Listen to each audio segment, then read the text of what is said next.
Everybody, Simplistic Depth back at you again. It's your boy Mike, and today I just wanted to make a quick video on how to get the most out of life. How to get the most out of life. I mean, we all gotta live life, right? So why not make the most of it and get the most out of it? And specifically, the tool that I want to talk about today is called the Pareto Principle or the 80-20 principle.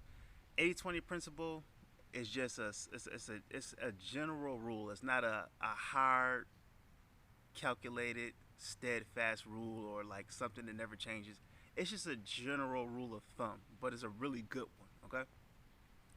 So some of you may have heard of it, some of you may not have heard of it, some of you may have heard of it and maybe just forgot to apply it. Well, I'm going to talk about that now. What is first of all, let's start off with what the 80-20 principle is. The 80-20 principle or the Pareto principle was started by a gentleman with the last name Pareto, and I believe he was a calculus. What the rules state simply is this: is that 80% of your reward is going to come from 20% of your effort. 20% of your clients are going to make you 80% of your money. 80% of your money comes from 20% of the things you do. So for example, a lot of us are in a position where 80% of our money comes from 20% of what we do, and that's working a job, probably a 9 to 5 or something along the lines of that. So how can the 80-20 principle help us? How can the 80-20 principle help us to make our life better? Well, let's get into it. Let's go.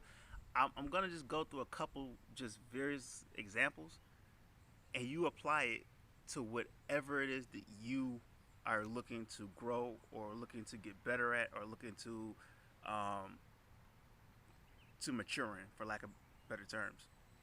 So let's look at a job. If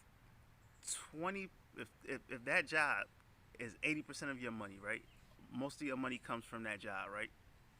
Then some things you might want to look at are, what are some trainings that I can do to raise the amount of money that I'm making at this job currently? If you're already working a job and that's where most of your money comes from, why not find a way to make more money with that job? So I'll give you an example for me. If I got a CDL license with my job, I would pretty much make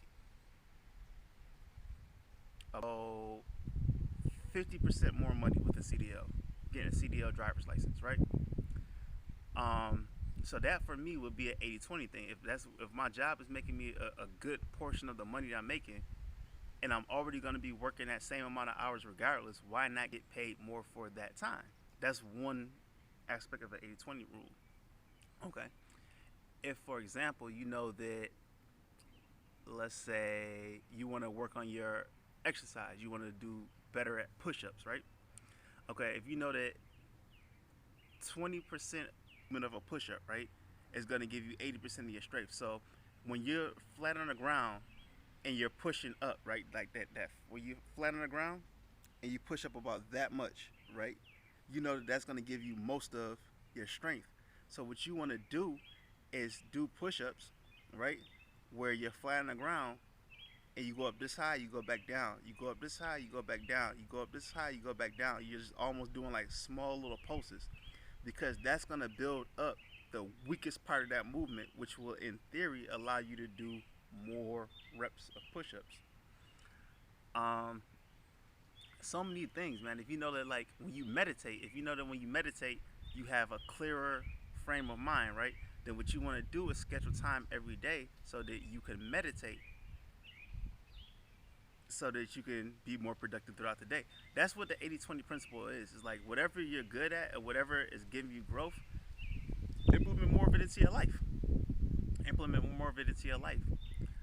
Timothy Ferriss has a great book, 4 Hour Work Week, where he talks about the 80-20 principle and how if you take the 20% of the clients that you have that are producing you the most amount of money, and you focus on those clients, get rid of the clients, or if those clients can't meet your expectations or your standards of doing business or what your ideal clients are for your business, start phasing out those customers, because the 20% of customers you have that make you the most money are probably going to cost you. In a lot of cases, this is, like I said, this isn't a perfect steadfast rules. These are just scenarios, are probably going to cause you the least amount of stress. So 80-20 principle is something that you can apply to pretty much every facet of your life to be as efficient, to get as most results possible, and to reduce the amount of stress that you're doing. Because if you're doing 50 million things, but a majority of those things aren't giving you too much value in your life, you might be able to take some of your time back, have more time to yourself to grow yourself and nurture yourself and better yourself, because you're not running around like a chicken with his head cut off, trying to do all these things that really aren't bringing that much more value to your life. So, just something to think about. There are cases where you might want to do those things, like if you're like, for example, if you're trying to become a professional athlete, it might be exercises that really don't give you that much more strength or that much more power, but because you're really going for a high level of physical achievement, for lack of better terms, those exercises might be worth it for you because they're going to give you a competitive edge over your competition.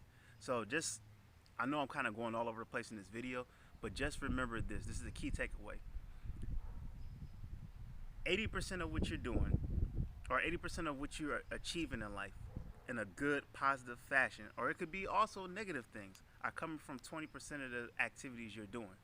So whatever you're trying to do, look at what is producing me the most amount of where am I? All right, if I'm looking to make money, if I'm looking to get healthy, if I'm looking to remove bad habits, look at what am I doing that is causing that specific thing, good or bad, to occur. And then if I want to stop it, stop doing those one or two activities that are causing it to grow. Or if I want to make something grow like a habit, do more of that thing. It's that simple.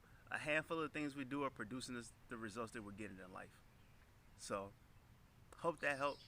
If you got any questions or anything like that, leave comments below. We can go back and forth about it. Love you guys. Hey, I believe in you. Now go out and believe in yourself. Peace.